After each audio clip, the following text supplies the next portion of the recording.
Smoke alarms save lives, but only working smoke alarms will protect your family. Hello, I'm Cleveland Fire Lieutenant Tyrell Keon Ghazi. This weekend is daylight savings. When you change your clocks, please check your smoke alarms by pressing the button on the face of the smoke alarm until it makes a sound indicating it's working.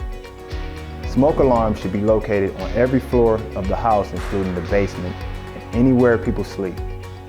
Please remember that elderly family members or neighbors may need assistance checking their smoke alarms.